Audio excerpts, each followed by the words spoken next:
Jananim Sharadam Devim Ramakrishnam Jagadgurum Padapadme Tayo Shritva Pranamami Muhurmuhu Namah Shri Yatirajaya Vivekananda Suraye Satchit Sukaswarupaya Swamine Tapaharini.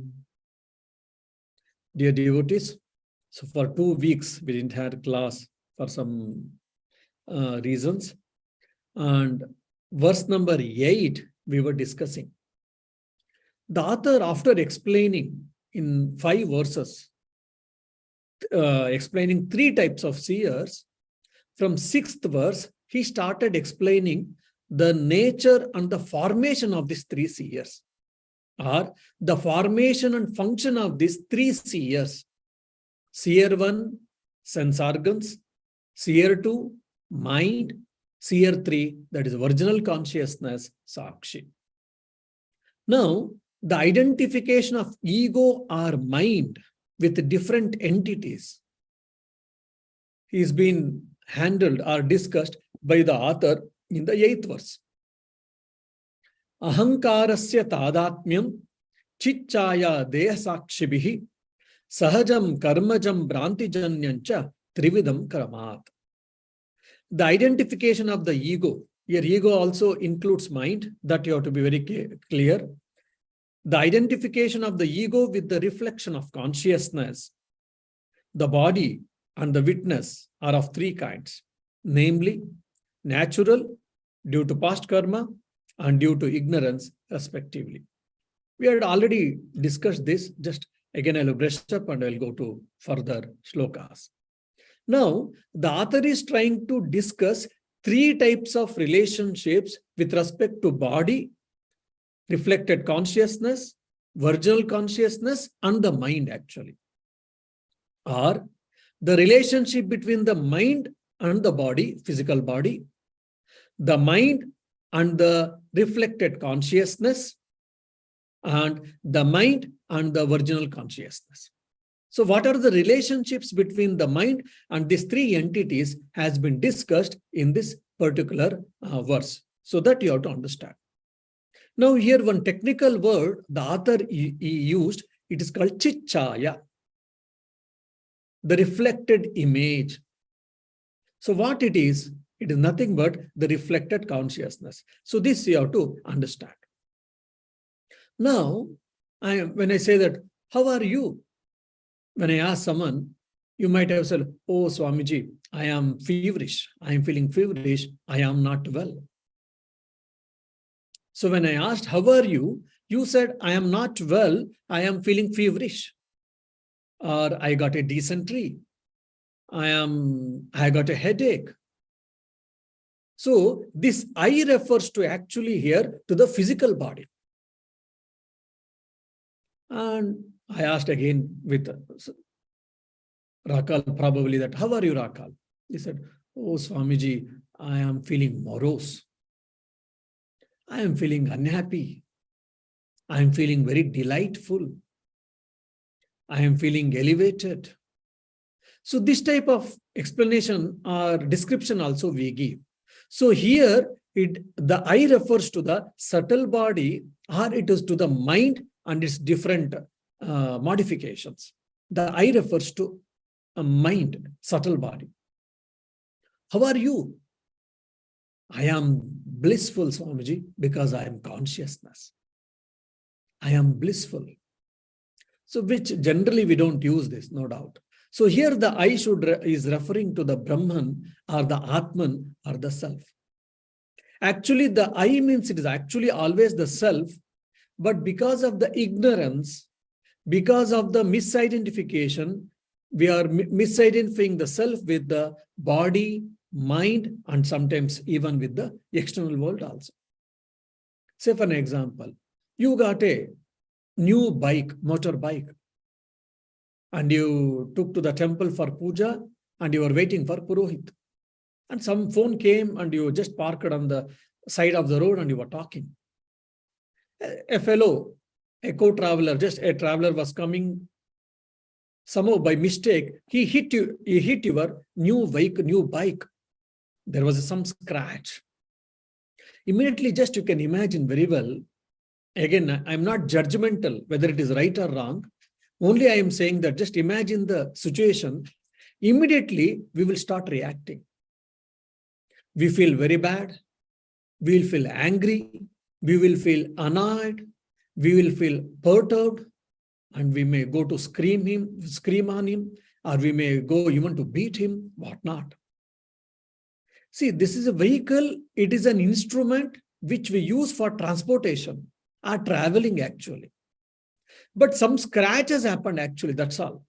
But for that, so much reaction it comes from our mind. Why? Because I have been identified so deeply with the vehicle. Sir, nothing happened, just a scratch. Sorry. If you want, I can give some, pay some money, please. But we most of the time we'll not be able to listen to it. Immediately we'll start reacting to that. Why? Because the I is misidentified with the vehicle there. So I can identify with the mind and its different evolutes. I can identify with the body. I can identify with the physical world and its components. So this you have to understand. Now, as already said, formation of the three types of seers, the author is trying to tell here. So this you have to keep it in a mind. Now, what is the relationship between the mind and the physical body? So the mind is a part of subtle body, that which we have to understand. Now, all our actions, good results, bad actions, bad results. The results of good and bad actions results are stored in our mind in a form of samskaras and also karma phala, fruits of action, which is in the mind, which is a part of subtle body. So when I take birth, what happens? The subtle body gets into this physical body or gross body. That's how when I come out from the mother's womb, then I am being born. So what is the link between the mind, the subtle body or the mind, and with the physical body? If you ask, the author is telling it is due to the result of past actions or prarabdha karma. Whatever actions I did in my previous life, based on that, I have taken the birth. That's where I have been born in a particular house, born to the particular parents, and born with a particular physique, and with the tendencies, nature, or whatever.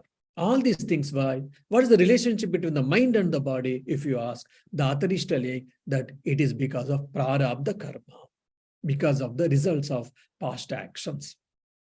Now, how long it will be there? What is the nature of the relationships between the body and mind? If you ask, the author tells that it is not inseparable, it is separable.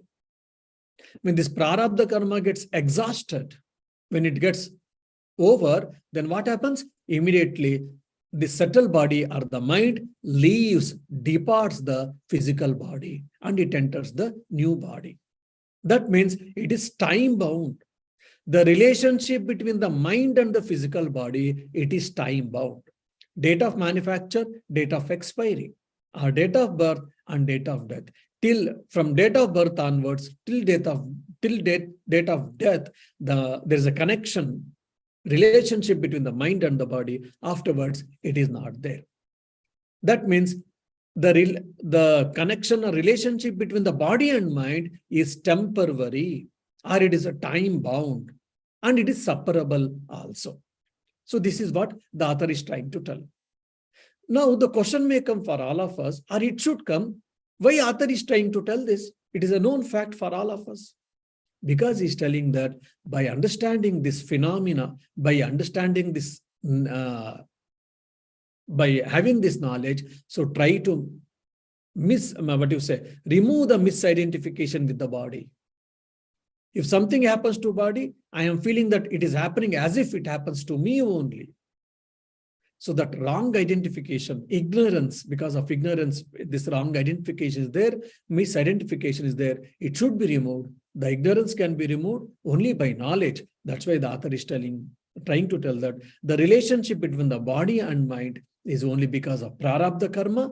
It is only with particular time. So it is separable and it is limited. Now, the second point the author is trying to tell, mind or ego. The relationship between the mind or ego with the reflected consciousness. What is the relationship? The author gives an example. Author explains that it is natural. So what is the relationship between the water and the water waves? It is natural. Both are inseparable and both it is natural. So similarly, the relationship between the mind and the reflected consciousness, it is also natural. And it is more or less, it is permanent. It is temporarily permanent actually. Why? I will give one simple example, then you will be able to understand. For example, there is a mirror. I am standing in front of the mirror. When I'm standing in front of the mirror, my image is being formed in the mirror. Fine. So there is a physical, is there any relationship between me and the mirror? Actually, no, actually. Because I would like to see how I look. I cannot see myself. I cannot see my face. So I'm standing in front of mirror and I'm trying to look, how do I appear? If I go away, then mirror stays for itself and I stay with myself. That's all. But when I'm standing in front of the mirror, so the image is formed in the mirror, on the mirror. So what is the relationship between the mirror and the reflected image? Till the person is there, then till the mirror is there, the image will be there. So here the mirror is nothing but the mind. My image, whatever we say, I here refers to not Shantivratananda. You should take it as a virginal consciousness. Seer 3, Sakshi. Since this seer 3 is there always, and the mind is there, the reflecting medium, then what happens? The reflection of the image, a reflected image is there also, it exists at all times. So that is what called here the reflected consciousness, Chichaya or Chidabhasa. The reflection of the virginal consciousness in the reflected medium called mind, whatever the reflected image is there, that is what called reflected consciousness. So the author is trying to tell the relationship or the connection between the mind, reflecting medium, and the reflected consciousness. What is that? It is natural and it is temporarily permanent. Why it is temporarily permanent? Because at the time when I die, this physical body is dropped here, the subtle body departs from this physical body. So it is time bound. Then I take a new birth. Again, this subtle body enters the physical body. Again, my life cycle continues. Prarabdha karma gets over. Then the subtle body drops the physical body and it enters the new, it takes the new physical body. It enters the new physical body. So means with every cycle of birth and death, this my subtle body is accompanying me. So that's why it is called temporarily permanent. Okay, permanent we understand because every cycle of birth and death, it is accompanying. Why it is temporarily permanent? Why? Because till when it accompanies me, if you ask, till moksha or till having self-realization. Once I have got a self-realization, once I understand that I am the Sakshi, I am Chaitanya, I am Atman, when I experience, when I remove the ignorance, when I remove the misidentification, then what happens? That will be my last birth. Then because of the prarabdha karma, this body, physical body sustains. And once the prarabdha karma is drained out, over, then I die. The physical body gets disintegrated into 5 components. We know that. So there what happens? Even the subtle body gets merged into causal body get merged into consciousness or the self. So one subtle body will be lessened. So that's why we are saying that it is temporarily permanent. The relationship between the mind and the reflected consciousness is natural and it is temporarily permanent. then the relationship between the mind and the original consciousness, the relationship between me and the relationship between me and the mirror, there is no relationship at all actually. There is no relationship between me and the mind actually. Only observer you can say at the most. Actually, there is no relationship at all. So similarly, there is no relationship, there is no connection between the mind and the original consciousness or the Sakshi or the Chaitanya.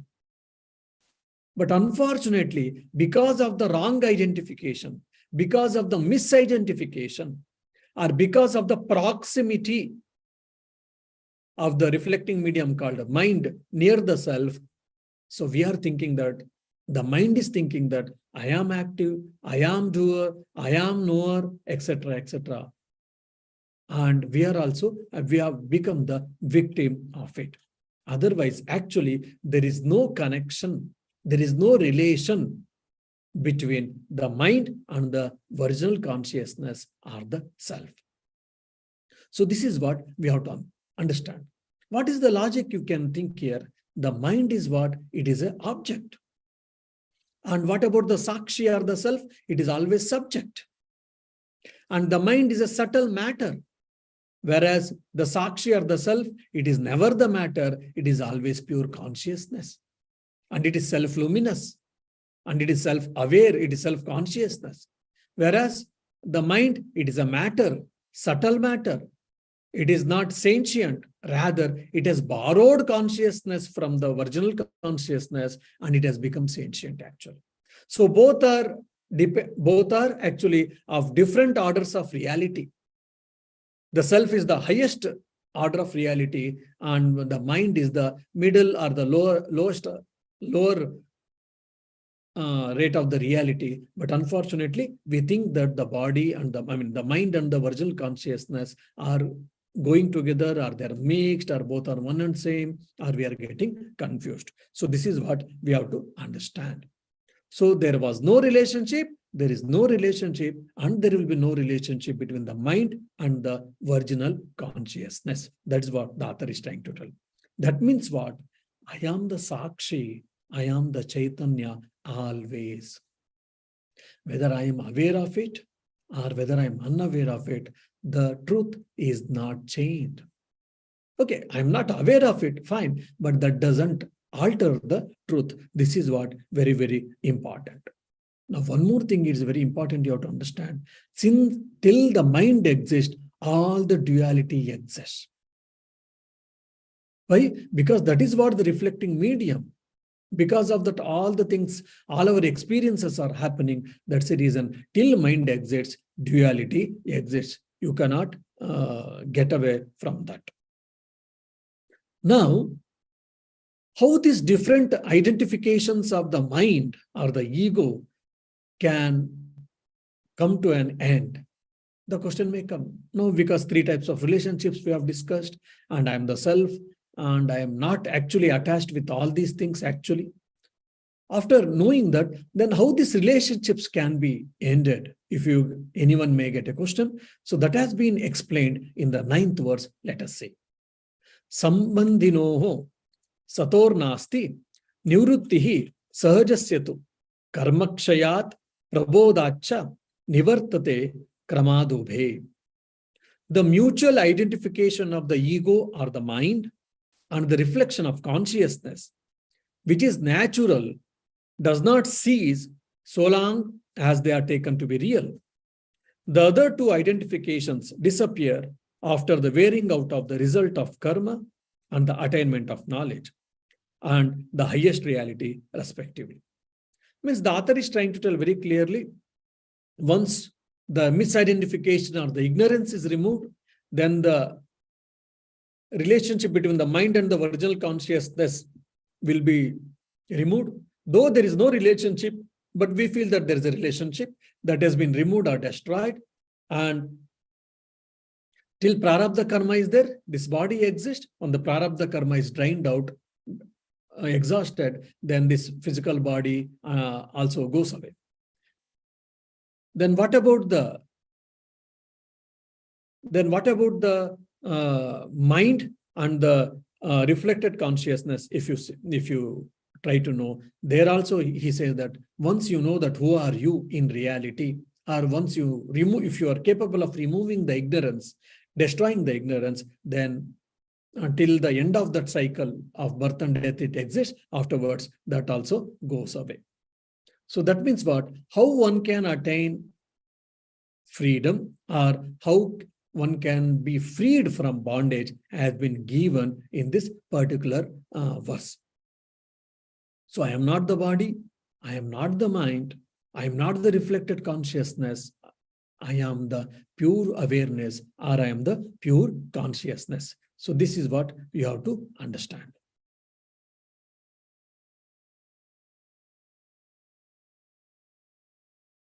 Now, if you see again, very clearly they are telling that the mind and the original consciousness relationship never exists.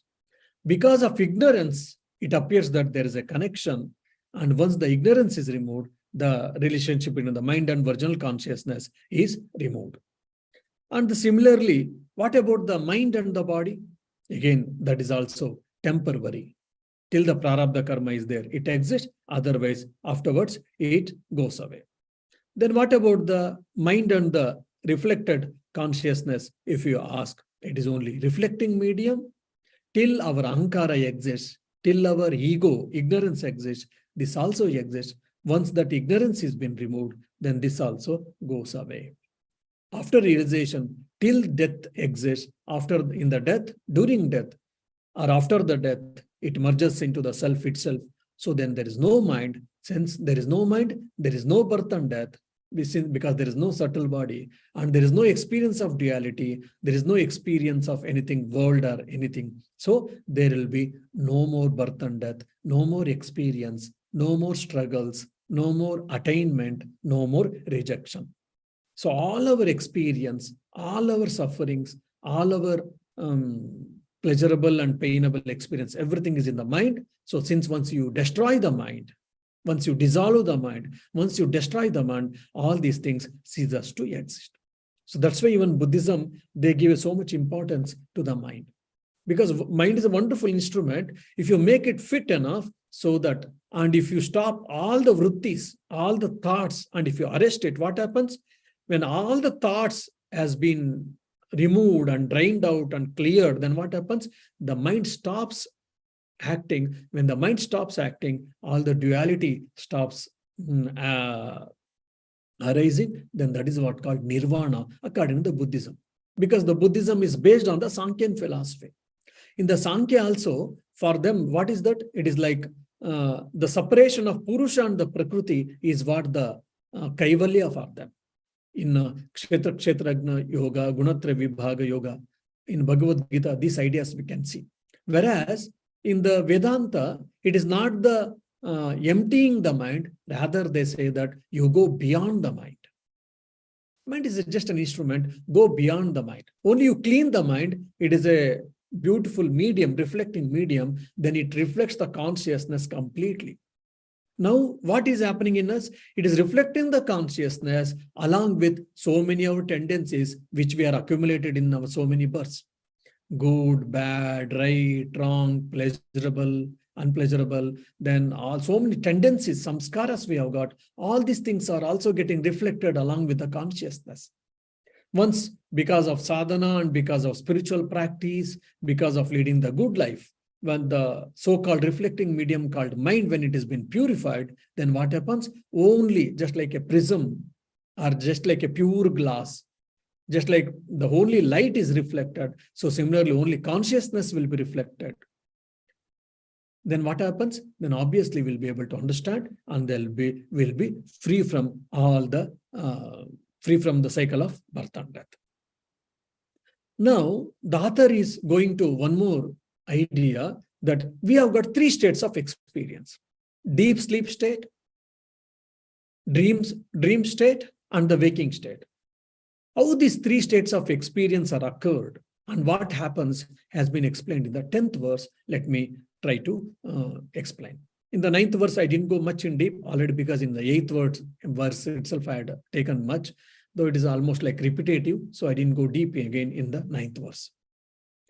Ahankara laye supto bhaved deho api achetanaha ahankara vikasartha swapnaha sarvasatu jagaraha. In the state of deep sleep, when the ego disappears, the body also becomes unconscious.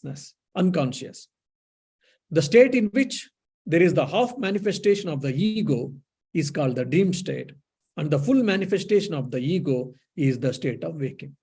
So the author is explaining from the point of the manifestation of the ego or the manifestation of the mind, is explaining the three states of experience. According to him, so mind has got all these three states of experience. Self doesn't have any state of experience. So we have to understand, mind has got these three states of experience. So in the waking state, the manifestation of the mind is complete. It is getting manifested. And in the dream state, it is semi. Only the manifestation of the mind is in a semi-nature. And in the deep sleep, the mind is dormant, the mind is inactive. So this is what the author is trying to tell. So it is also very important point, these three states of existence, if you go on thinking, that will help us to reach ourselves or to attain moksha or mukti. Very one important question, many of us, we don't think. If I ask whether time exists in the states of existence, or in the states of existence time exists, many of the people, when I have asked, they say these three states of existence exist in the time. Sushupti, Swapna, and Jagrada Avastha. All these three avasthas, all these three states of existence exists in time, Swamiji, because time is universal, time is bigger, and these three states of existence are smaller. This is what the general explanation many people give, but I say that it is wrong. It is very subtle. No. Actually, time is in the states of existence, rather states of existence in the time. Why? Just take an example of the dream.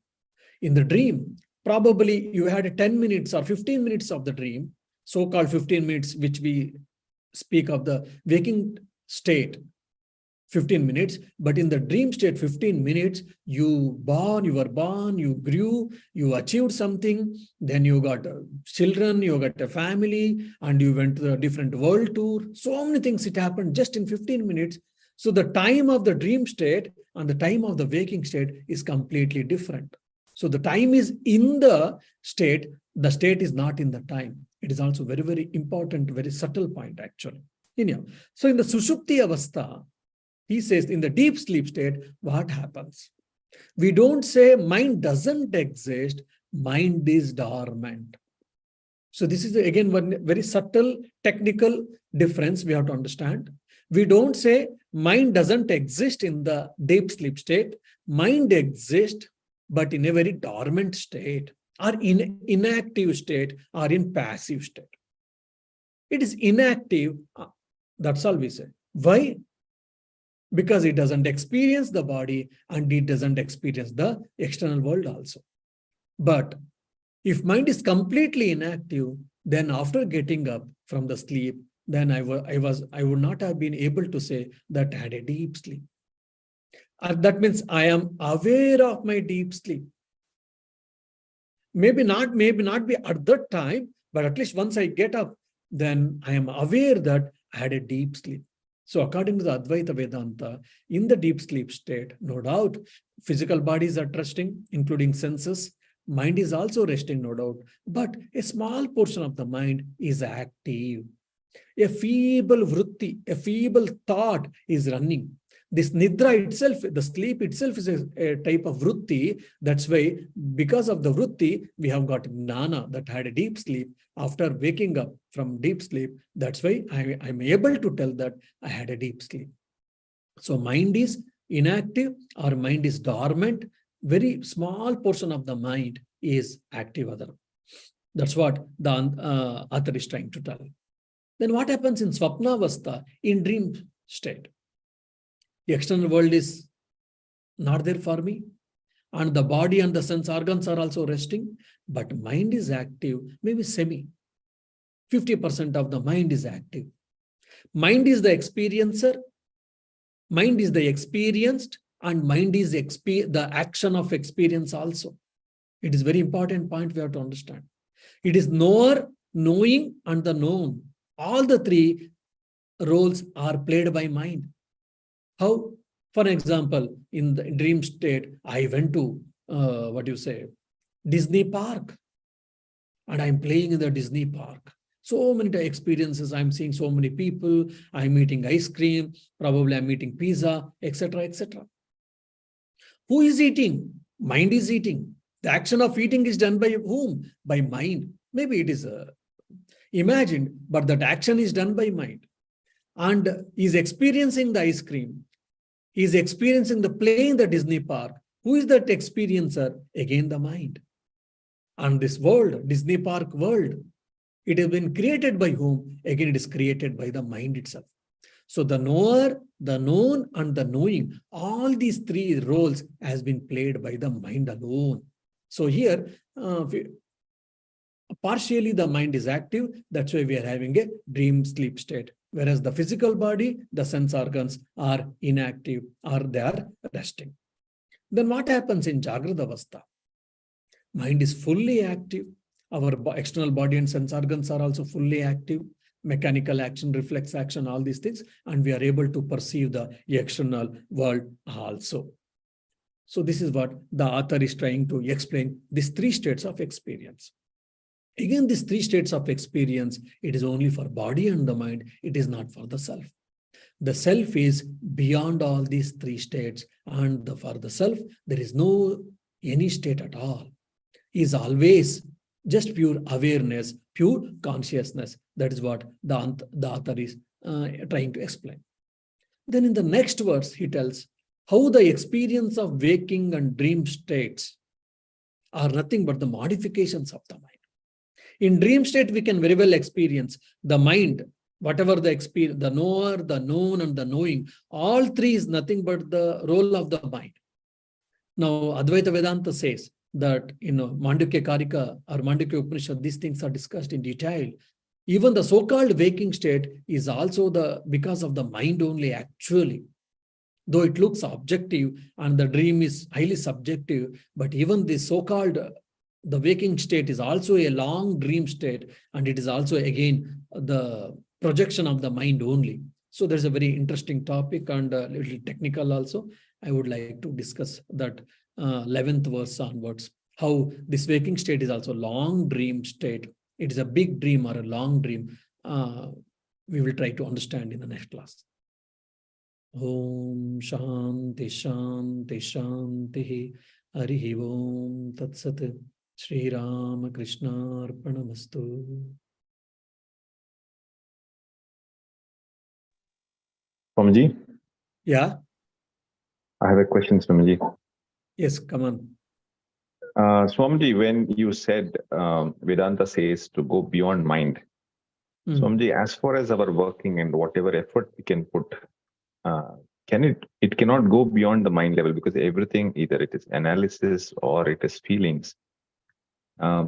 What does it mean by going beyond mind, Swamiji? Is it just understanding, or is it just trying to move towards that consciousness? Yeah, it is a wonderful question. So here, see, when you're working, when you're working in office, when you're working in the home, or you are doing transactions and all these things, definitely you need a mind. Self cannot do that. Okay, you need a mind, and with the help of the mind, you should do it. There, no confusion. But don't feel that you are the mind only. You are beyond the mind. You are that self which is beyond the mind. When you are, say, for example, you are sitting in the meeting in your company and some discussions are happening, then you start discussing, thinking, oh, Swamiji said in Drik Drishya Viveka that I should go beyond the mind. So I should stop thinking. Then if you do, that is a disaster. We are not asking that. Okay, there you have to use your mind, you have to give your mind completely, listen to it. And if you have to say anything, you have to tell, and you should be a contributor for the company, no doubt. There you have to use your mind completely. So when we say go beyond the mind, what do we mean means don't restrict yourself with the mind. I am the mind. I have got feelings, I've got emotions, I've got my own desires, thinking, isn't it? Sometimes, for an example, when discussing, especially in meetings and all, it happens that with our seniors and maybe higher officials and all. See, today in the meeting, I wanted to give my opinion. I wanted to explain why this thing is happening or not happening, but they didn't bother at all. I was so much moved. I was so much perturbed that day. I was so much disturbed. Why? Because they didn't give time to listen to me. They didn't give time. They didn't give space to hear me, my opinions, my feelings, my experience, my knowledge. That's why the whole day is got disturbed. So here we have been restricted ourselves. We are confining ourselves with the mind or with the emotions and with the ego actually. So when it comes here, there we say that, no, that's fine. You are supposed to say, you could have said, they didn't want to say, listen to it, that's fine. Never mind, whatever you were supposed to do, your actions or your duty, your responsibilities, keep doing it. So don't get perturbed that. Why? Because you are the highest reality, which is called self. So don't get limited yourself with that. Do you understand? Feels like I understood something. So Vyavahara Satya, like Pratibhashika Satya, Vyavahara Satya, and Paramarthika Satya, we say 3 types of realities. Paramarthika Satya is absolute reality. What is that absolute reality? I am the self. Then Vyavaharika Satya is transactional reality. Because everyone is Brahman, I cannot say that I and President of India both should go same, in a same vehicle or in the same transport. Okay, in a democratic country, it is possible, no doubt, but still because he or she is the President of India, they will have some protocols. That protocol has to be accepted. I also, Brahman, you are also Brahman, come on, both of us should be same. We cannot do that. So there's a transactional reality. Yes, I cannot be like President of the India cannot be like me, no doubt. So the differentiation will be there, we have to accept it. Yeah.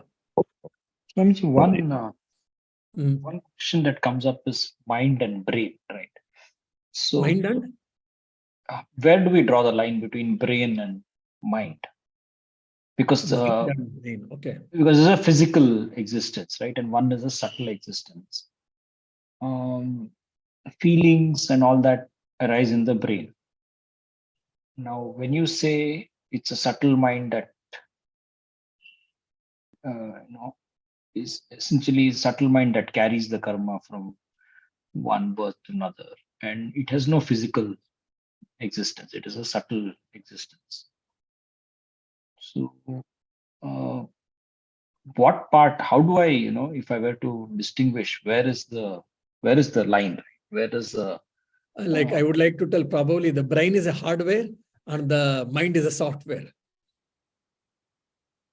But a lot of the activities of the brain are physical, right? Yes, no doubt. So that is still part of the hardware, right? So, you have some, for example, you feel happy because some chemicals are released, and they're all hardware in the way they act. Yes, you're right. So the brain is the hardware part and the mind is what? Software part.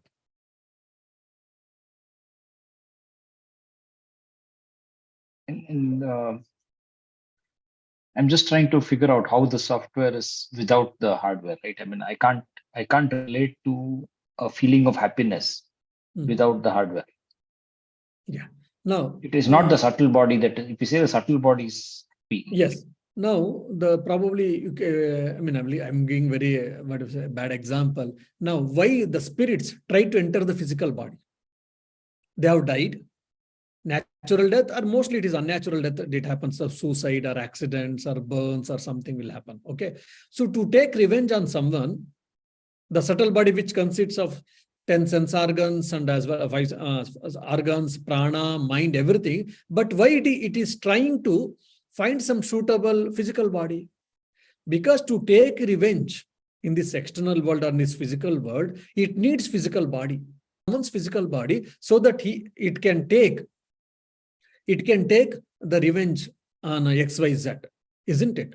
So similarly, the mind, though it is the experiencer of all these things, it needs the physical body to experience the world and other things. For an example, if there is no body, for an example, what do you say, in coma, your mind is there. You are there. Your body is there. But the connections are not there. That's why you're not aware of the external circumstances. So in death, what happens? The physical body is there, but it is inactive. Why? Because the subtle body is not there. Now, the subtle body wants to do some work. It cannot do work. Why? Because it has left the physical body and it doesn't have any physical body. It cannot do work. But how does one perceive the subtle body? Because a physical body is gross, it's visible. Yes. How subtle body? It is not conscious. Consciousness, I understand we can't perceive, but subtle body should be perceived in some way. Yeah. Yourself, your own day-to-day experience, you can, what you say, you can experience, isn't it? Regarding the mind. Your thinking, your understanding, cognition or volition or conation, all these things are the functions of the mind. By that you can infer that you have got a mind, I have got a mind. One thing. And probably you can take the other example, like, for an example, now why only few people are attending in Vedanta? There are so many people. Why all of them are not attending Vedanta class? Only very few people are attending Vedanta class. Why? Because you are interested. Fine. Why that interest came all of a sudden? Did it come all of a sudden? No. Because of this present and previous actions, previous life's actions has brought you here. So that samskaras, tendencies, where they are staying, that's all staying in your mind. So here also you can infer that I have got a mind. Because of that only, which is the vehicle to carry my samskaras, tendencies. Because of that only today I am whatever. See in the sense, in the physical eye, in the naked eye, you can't see, no doubt, but you can infer. And yes, but I think in the Yoga Shastras, there's a mention that by doing a particular yoga sadhanas and all, when your mind gets a lot of powers, when you get it, then definitely you will be able to see these things. And in Nyaya also they speak, in Jainism also they speak, called Yogaja Pratyaksha. Yogaja. So with the spiritual advancements, one can perceive all these things. Otherwise, normal people cannot perceive the mind, just like I'm perceiving a cake or any physical object. Only we can infer, I believe.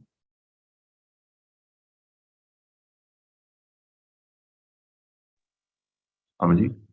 Yeah. I have two more questions if I can ask.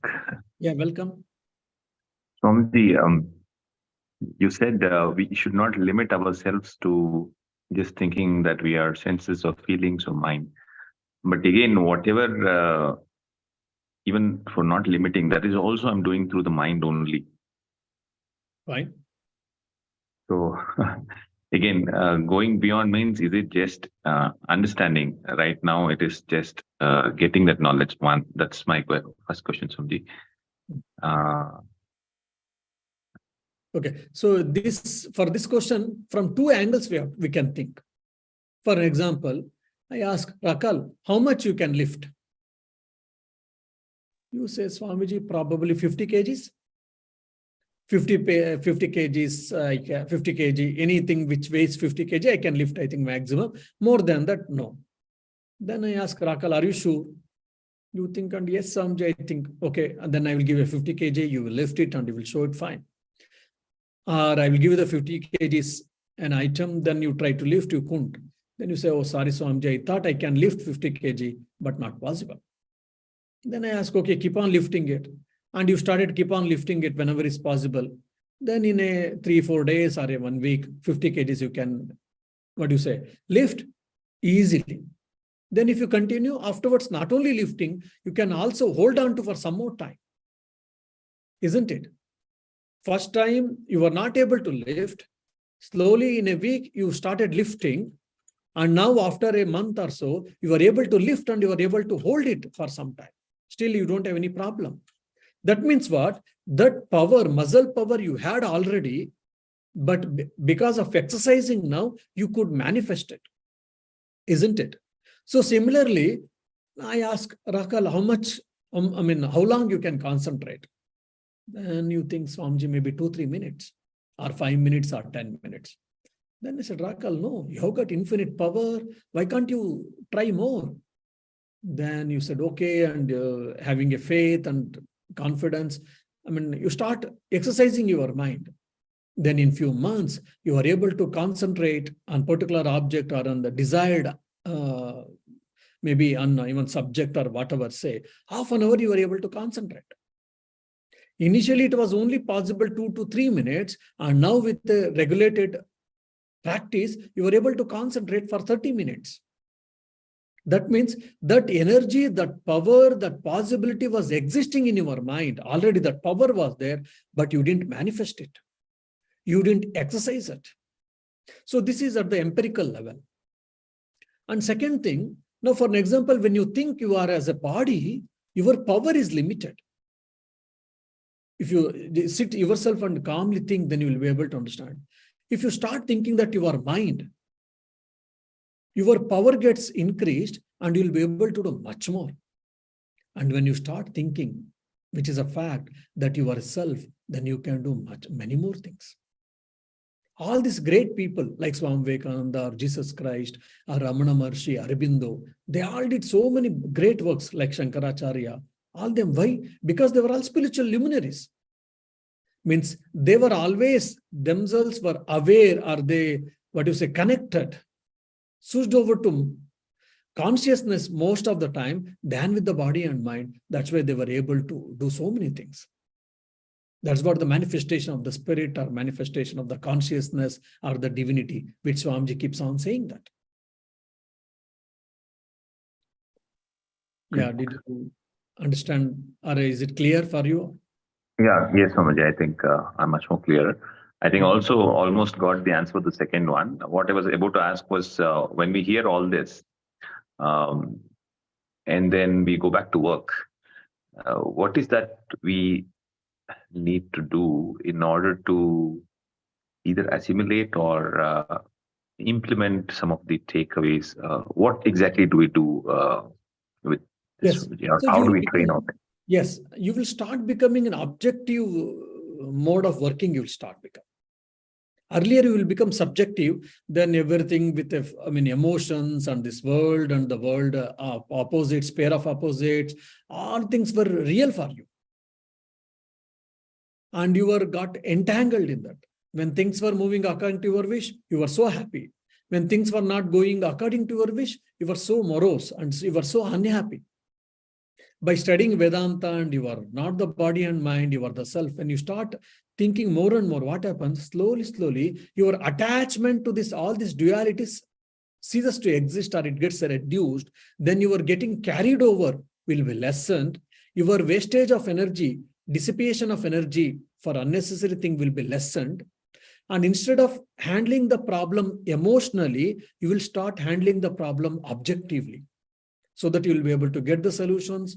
Objectively, you will be able to analyze the problems, and you will be able to get the solutions, and you'll be able to implement it. So the progress will be quicker, and the spending of energy will be lesser, and the wastage of energy, emotional energy or mental energy, will be minimized. Then you can do much more with a less amount. Thank you very much, Swamiji. Yeah.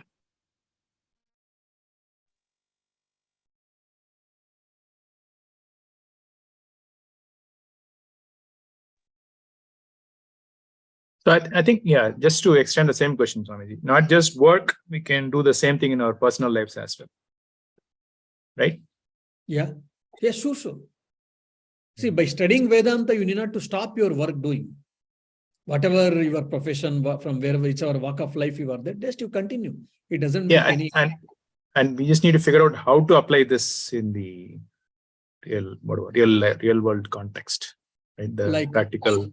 the practical Vedanta or whatever, right? We just need to figure out how do we apply some of these nuggets in our real world context. It could be in our relationship. It could be in our relationships. It could be in our parenting. It could be in, it could be in how we deal with grief. I'll give an grief. example. Probably you'll be able to understand all these things. When we were small, like my sister and myself, we were there in the house. Then father brought 2 dolls. One was blue colored, the other is white colored. Then he got 2 dolls and he gave me white doll and the other is pink colored doll or whatever. He gave to my sister. Then I said, no, I like pink color. I want pink color doll. And sister said, no, I like pink color. I want pink color doll. Then both of us, we started fighting or maybe crying or each other or whatever.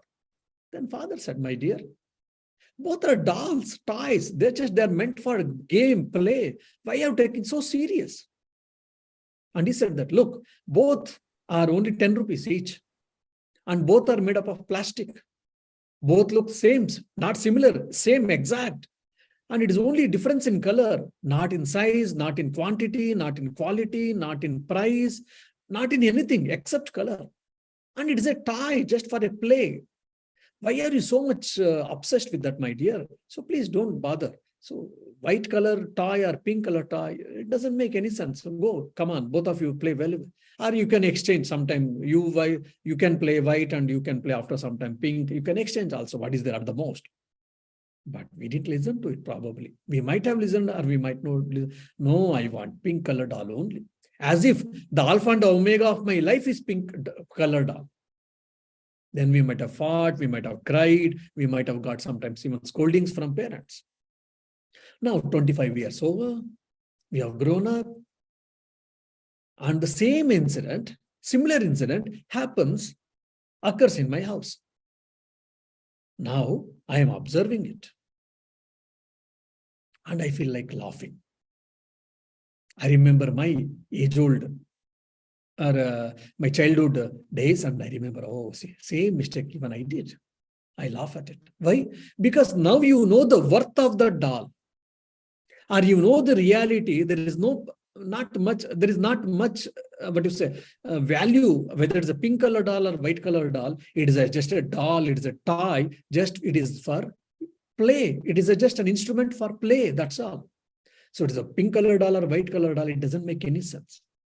So because of that knowledge, now you are not reacting to it and you are happy. But when you were small, or when I was small, because of ignorance, because of the lack of knowledge, and because of the lack of growth in my intellect and perceptions, and even in the mind probably, that's why I cried and I did so many things. So there is no change in the toy, there is no change in the doll, but only the change in my perception. The change only in giving reality. What is my reality actually? The doll, the color of the doll, or my perception towards the doll? Isn't it? Objectively, there is no change in the toy or doll, but only there is a subjective change in my mind regarding the reality, regarding the view of reality, or regarding the valuing it, or regarding the giving the place for that. So by studying Vedanta, by doing spiritual practices, what happens? There will be evolution in our mind, in our intellect, in our perceptions, in our opinions. I think always I tell, by studying Advaita Vedanta, what happens? I say that you will travel from what to so what. What? Did it happen like this? What? Did she say to me like this? Did she say about me like this? My wife or husband or parent or colleague or whomever so. So what? I'm least bothered. Let her say what does it matter? Because I am not that. What to so what? So the Satyatva Buddhi has to reduce. The world is so real for us. Every object and everything is so real. That's why we react. And when it is not real, we don't react. For an example, in your dream, you became a millionaire like Tesla, or you bought the company, Tesla's company. So nice. And your dream broke and you are back to pavilion again. And you don't cry. Oh, in the dream, I had purchased the Tesla's company. Now I lost. You don't cry. And if you ask Swami, I lost the Tesla's company, now what shall I do? I said that please go back to your dream, then you may get it there. Now, because I know that the dream, whatever I experienced, that I'm the owner of the Tesla's company, it is a dream and it isn't real. It is not real. Now I am not bothered. But in dream state, if you asked me, and I have come in your dream also, and I said, look, this whatever the company, Tesla's company, have taken, all these things is a dream and it is not real. So please leave it, my dear. You say, no, Swami, if it may be for you, but for me it is real. Now, since you came to waking state, now you are accepting that it is not real. And now Vedanta and Upanishads, they are saying that even the so-called waking state is also a big dream, long dream. So why do you bother so much? So that Satyatva Buddhi has to shift from the world to the God, or from the world to the self. All our problems will go away. This is the root problem. But I think, just take same example we'll take. It's probably easier as you grow up to, let's say, don't worry about what doll or whatever, right? If you had thought about it when you were young. But I think some of those material things are something that makes a material difference to your life. It can be health, it can be wealth, it can be the loss of a loved one, whatever, right? I'm just, just for simplicity, I'll take these 2 or 3, right? Is it possible to, try to take the same approach? But because it is difficult, right? It is not as easy as, probably it is difficult for a child to do the same, right? Even about a doll. But over a period of time, we're able to get over that. But I think some of these things, especially when it comes to parenting or whatever, right? It is not easy to, it's almost like life turns a full circle again, and you're almost like a child again in that sense, right? Even though it is not like dolls or anything, but you're almost going through what you went through when you were a child in terms of seeing them, what they go through in life, whatever. I think that's where the difficulty is. Yeah. See, the child or the grown, it is not only at physical level, it also at the mental level, also intellectual level, also. Yeah. So some people I've seen, they are so grown up, but still they behave childish. So Sri Ramakrishna said, be childlike, but not childish. So we behave childish. That's why the problem is. So yes, intellectual growth and emotional growth should happen. Then I think a lot of problems can be handled actually. So, I think for argument's sake, or recently I was giving an example with one. Here we get a lot of counseling and I had to do it. One person came, he was go on crying. Why? There is some problem. He had lost a vehicle or whatever. Then I said, why? Because someone has stolen his vehicle. He tried to get it. He couldn't get it. Then I said, fine, sorry. I'm very sorry to this. Yes, it is not right. But you try to speak with the insurance people or guard, that is police, and you try to get it. And Swami, I tried everything, but I'm not getting. Fine. That's why he's morose. He's unhappy. And it is spoiling his relationship with the family, is not able to concentrate in the work. So probably is also trying to slowly, there is a bad name he's getting because in the company, because he's not able to discharge his responsibilities. I said, look, that was your favorite car, but now the favorite car, you have lost it. And it is a good amount of money is involved in there, no doubt. But nothing can be done here now. And whatever you could have done, you have done all this. So no, forget it, accept it and forget it and try to be happy with your family and start working like earlier in the company so that at least you can purchase. Because since your work is there, your job and your money is there, you can fetch it, a new car. So instead of that, why are you simply suffering and why are you wasting your time? Oh, Swami, it is good to say for you all, but it is difficult for me to accept. Then I said, okay, you suffer then. Oh, Swami, no, I don't want to suffer. Then leave it. So this is the problem. We hold on to it and we don't want to suffer and we want to enjoy. So which is not possible. I gave an example. Then how to end this suffering, Swami? Then I said, look, for argument's sake, you are going in a Benz car. And there was a huge rain, and you were traveling, and while traveling a huge rain, but with the efforts you were able to travel, no doubt. And in front there was a canal, big canal across the bridge. And you didn't know that you were it is a long thing, probably 1,000 meters bridge. And in between, somewhere the gates have opened, dams gates have opened, and there's a huge, amount of water has been coming. You didn't know that.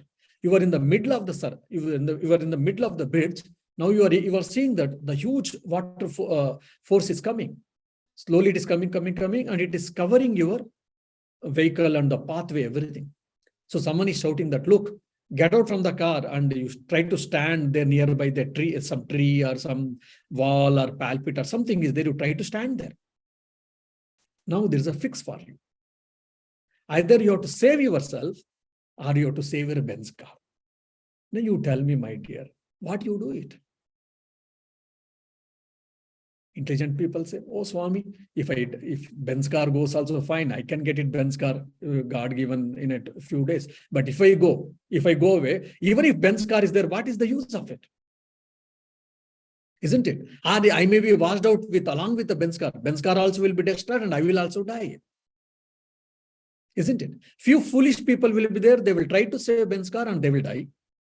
And few intelligent people are there. They don't think even a iota of a second. Simply they jump out of the car. Let the car, whatever happens, let us see afterwards. Let me save my life. Most of us, we do it. And afterwards, if God given whatever, if we are able to save the Benz car, fine. Otherwise, yes, 1 or 2 days we'll feel morose, and afterwards we'll continue our life. Now you see, when the question came whether to save the Benz car or to save my life, we always prefer to save my life, one's own life, than the Benz car. Means importance is given to one's own life than an object, isn't it? It is same thing with many other things. So this we have to understand actually.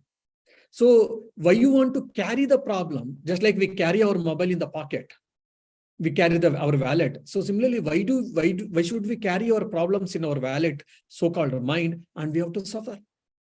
Yes, there is a problem. Fine. Understand, accept, and okay, there will be a solution also. Try to analyze. If not possible, try to get someone's help and get the solution, start implementing and try to get out of it. But instead of that, we keep on suffering. That's why one of the senior Swamijis said with me that, many really people say that they want to be happy, they wish to be happy, but really they don't want. For some or other thing, simply they will go on scratching some things and they will simply suffer. And afterwards, they will try to come out. After some time, they are happy. And again, they will go and do some scratching and they will start suffering. Because that's our nature. That's how we say that that's what life is. So now it is up to us to decide whether what I want, what do I want really? So everything is boiled down to what do I want? Yes. I mean, at a broad canvas, I've discussed the problem. Yeah, I'm not taking a particular example, I used to say. Yeah. Thank you. Thank you. Manar, you'll have to keep questions for the next. Yeah, that's what I'm going to keep it. I'm done. Thank you very much. Thanks. Thank you.